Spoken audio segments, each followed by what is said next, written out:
إن الحمد لله نحمده ونستعينه ونستغفره ونعوذ بالله من شرور أنفسنا ومن سيئات أعمالنا من يهده الله فلا مضل له ومن يضلل فلا هادي له ونشهد أن لا إله إلا الله وحده لا شريك له ونشهد أن محمدًا عبده ورسوله صلى الله عليه وعلى آله وأصحابه أجمعين فأعوذ بالله من الشيطان الرجيم بسم الله الرحمن الرحيم كنتم خير أمة أخرجت للناس تأمرون بالمعروف وتنهون عن المنكر الآية social media দাওয়াতুল কোরআন foundation কর্তৃক আয়োজিত Facebook কোরআন প্রতিযোগিতার ৭ম পর্বের পুরস্কার বিতরণী অনুষ্ঠান।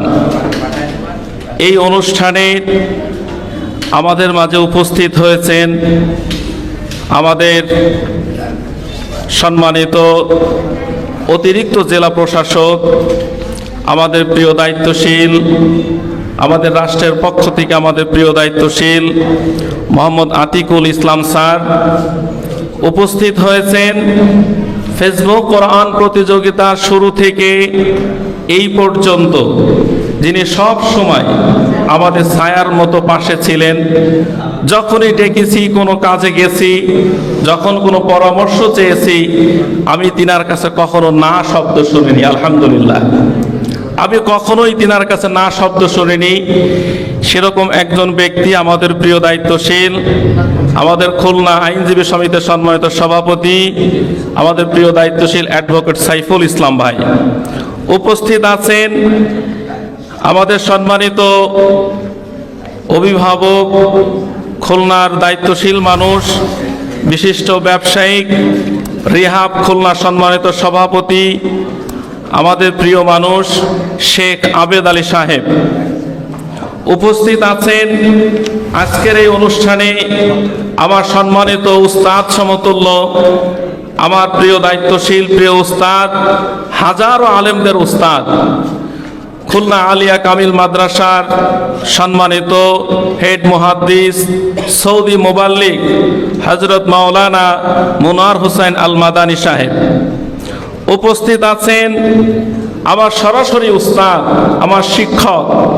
এবং এই ফেসবুক কোরআন প্রতিযোগিতা যখন শুরু করেছিলাম, দ্বিতীয় পর্ব থেকে যখন এই দাওয়াতটা পেয়েছিলেন, মেসেজটা পেয়েছিলেন, তিনি প্রথম এই ফেসবুক কোরআন প্রতিযোগিতার অর্থ দিয়ে সহযোগিতা করেছিলেন আমার উস্তাদ রিয়াদুল জান্নাহ হিফজ মাদ্রাসার সম্মানিত চেয়ারম্যান, দারুল কোরআন সিদ্দিকিয়া কামিল মাদ্রাসার হেড মুহাদ্দিস, আমার প্রিয় উস্তাদ মাওলানা মুফতি আনোয়ার হোসেন সাহেব। আর উপস্থিত আছেন আমাদের বিভিন্ন পর্যায়ে দায়িত্বশীল বৃন্দ। আমার একজন দূর থেকে ঢাকা গাজীপুরের প্রিন্সিপাল সাহেব এখানে হাজির হয়েছেন। এছাড়াও দেশের বিভিন্ন প্রান্ত থেকে, নোয়াখালী থেকে, যশোর থেকে, বাগেরহাট থেকে, ঢাকা থেকে, দেশের বিভিন্ন প্রান্ত থেকে যে সকল কোরআন বিজয়ী আমাদের বিজয়ী ভাই এবং বোনেরা উপস্থিত হয়েছেন, তারা সহ আজকের এই অনুষ্ঠানে যারা উপস্থিত হয়ে এই অনুষ্ঠানকে সাফল্য মণ্ডিত করেছেন, আমি সকলকে আমার হৃদয়ের স্থল থেকে সালাম জানাই। আসসালামু আলাইকুম ওয়া রাহমাতুল্লাহি ওয়া বারাকাতুহু। আমি প্রত্যেকের কাছে সালামের উত্তরটা একটু জোরে চাই। আসসালামু আলাইকুম ওয়া রাহমাতুল্লাহ। সম্মানিত সুধী, ফেসবুক কোরআন প্রতিযোগিতা 2017 সালের 25শে ফেব্রুয়ারি যাত্রা শুরু করেছিল। খুব অল্পময় কিছু মানুষকে নিয়ে যখন আমি এই অনুষ্ঠান শুরু করেছিলাম, তখন মাত্র 12 জন প্রতিযোগী ছিল। আর দায়িত্বশীল সহ 13 জনকে নিয়ে আমরা প্রথম অনুষ্ঠান করেছিলাম, প্রথম পর্বের অনুষ্ঠান। ছোট্ট ঘরে অনুষ্ঠান করেছিলাম। সেইবার আমার মনে আছে এই অনুষ্ঠান করতে যে মাত্র 850 টাকা খরচ করে এই অনুষ্ঠানের প্রথম পর্ব আমরা সম্পূর্ণ করেছিলাম। আলহামদুলিল্লাহ, মাত্র 850 টাকা শুরু করে। কিন্তু কাজটা যে কোরআনের কাজ।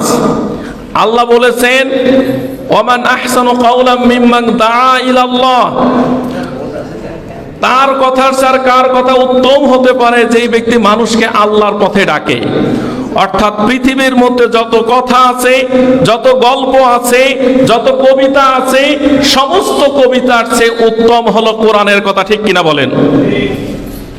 মহান আল্লাহ তাআলা আরেক জায়গায় বলতেছেন উদু ইলা সাবিলি রাব্বিকা বিল হিকমাহ, তোমরা মানুষদেরকে আল্লাহর পথে ডাকো হিকমত সহকারে।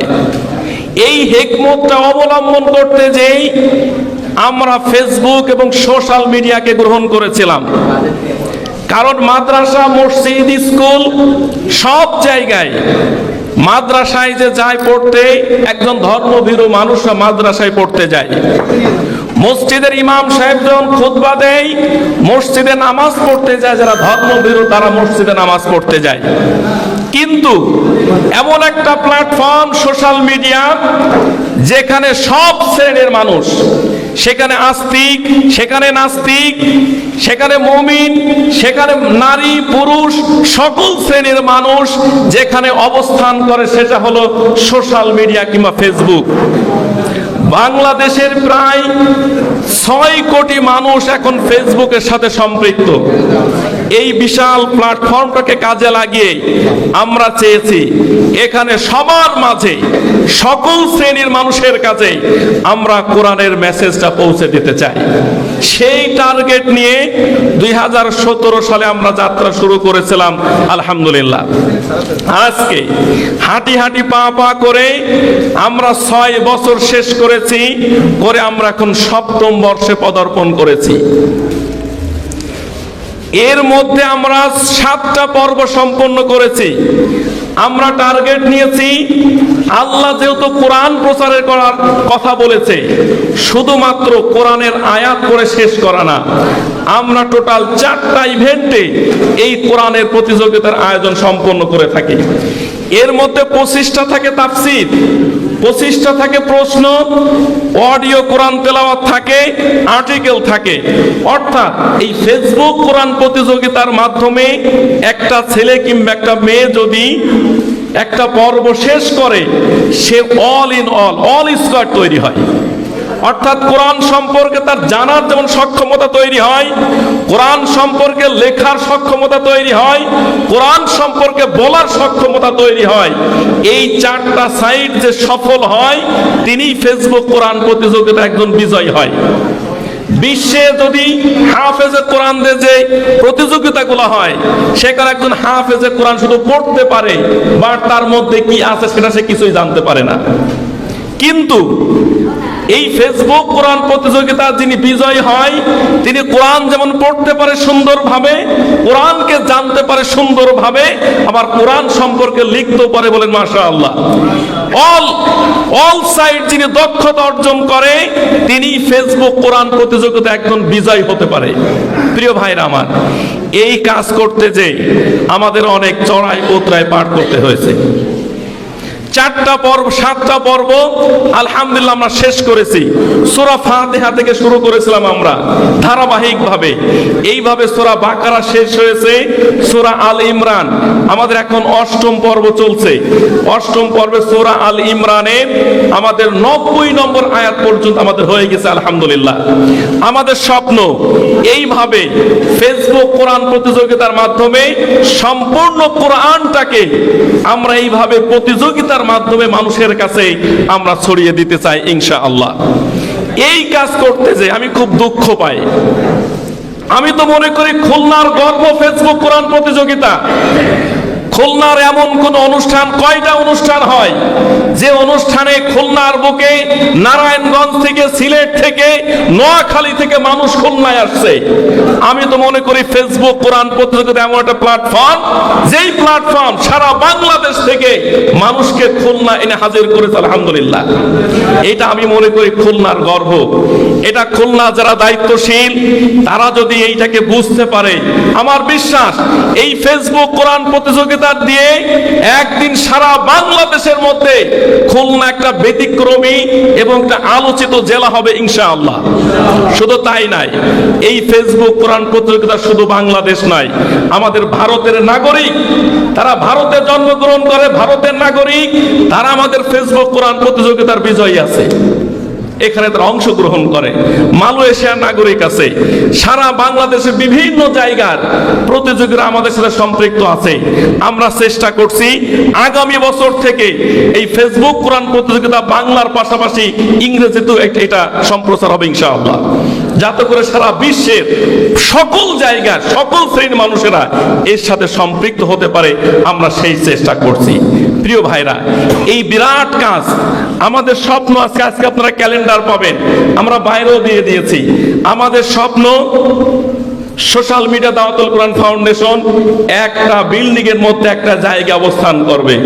আমার খুব স্বপ্ন ওই ফাউন্ডেশনে, আমি আল্লাহর কাছে বারবার দোয়া করি যে ওই ফাউন্ডেশনে আল্লাহ যেন এমন অবস্থা তৈরি করে দেয়, ওখানে প্রতিদিন রান্না হবে, সারা দেশ থেকে কোরআনের মানুষগুলো আসবে, সেখানে থাকবে, খাবে, কোরআন শিখবে, আদর্শ মানুষ হয়ে গড়ে উঠবে। এইটা আমাদের স্বপ্ন। প্রিয় ভাইরা, কিন্তু দুঃখজনক হলো এই, আমরা 7 বছর শেষ করেছি, কিন্তু এখনো পর্যন্ত আমরা কোনো স্থায়ী অফিস তৈরি করতে পারিনি। এটা আমাদের অত্যন্ত দুঃখজনক। এখনো পর্যন্ত একটা অনুষ্ঠান করতে গেলে, এই 1 লক্ষ টাকা ম্যানেজ করতে গেলে আমাদের 7 দিন, 10 দিন, 1 মাস ঘুম হারাম হয়ে যায়। আমি তো জানি, আমি আমার মহাসচিব এই 1 সপ্তাহ মনে হয় দুপুরের খাবার একদম খেতে পারছে বলে মনে হয় না। দুপুরের খাবার আমরা এখনো পর্যন্ত, গতকালকে দুপুরের খাবার আমি খেয়েছি রাত্রেবেলা, অথচ আমাদের কয়টা টাকার জন্য আমরা কিন্তু ছুটে বেড়াই। অথচ বাংলাদেশে অসংখ্য প্রতিষ্ঠান আছে, অসংখ্য প্রতিযোগিতা আছে, যেখানে একদিনে লাখ লাখ কোটি কোটি টাকা কিন্তু সেখানে ব্যয় করা হয়, কিন্তু আমরা কোরআনের কাছে সেইটা আমরা পারি না। প্রিয় ভাইরা, আমি আশাবাদ ব্যক্ত করব, এখানে অনেক দায়িত্বশীল আছেন, অনেক বিভিন্ন পর্যায়ে ভাইরা আছেন, দায়িত্বশীলরা আছেন। আমি আজকের দিন আপনাদের কাছে আশ্বাসটা পেতে চাই, ফেসবুক কোরআন প্রতিযোগিতার প্রথম দাবি হলো আমরা বিভিন্ন জায়গায়, আজকে অমুক জায়গায়, কালকে অমুক জায়গায়, কালকে অমুক জায়গায় করে আমরা আমাদের অনুষ্ঠান বাস্তবায়ন করতে হয়। আমাদের স্বপ্ন, আপনাদের কাছে আমরা আশ্বাস চাই যে ফেসবুক কোরআন প্রতিযোগিতার একটা স্থায়ী অফিস যেন আল্লাহ তাআলা কবুল করে নেয়, সেই আশ্বাস আমার বিশ্বাস। এই অনুষ্ঠানে এমন ব্যক্তিরা আছেন যে এই ফাউন্ডেশনের জন্য, এই ফেসবুক কোরআন প্রতিযোগিতার জন্য একটা অফিস, একটা স্থায়ী অফিস করে দেওয়ার মতো সক্ষম মানুষ এই অনুষ্ঠানে অনেকে আছে আলহামদুলিল্লাহ। আমি আপনাদের আশ্বাসটা চাই।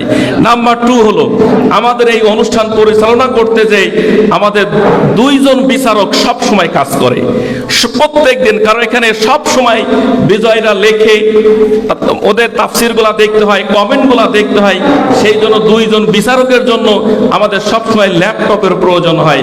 আমাদের একটা ল্যাপটপ আছে, আমাদের আর একটা ল্যাপটপের প্রয়োজন। তাহলে 2টা ল্যাপটপ যদি হয়, তাহলে আমাদের 2 জন বিচারক বসে তারা অল টাইম তাদের সকল কাজগুলো তারা দেখতে পারে, নাম্বারিং করতে পারে, সফটওয়্যারে এন্ট্রি করতে পারে। আমাদের একটা ল্যাপটপের প্রয়োজন।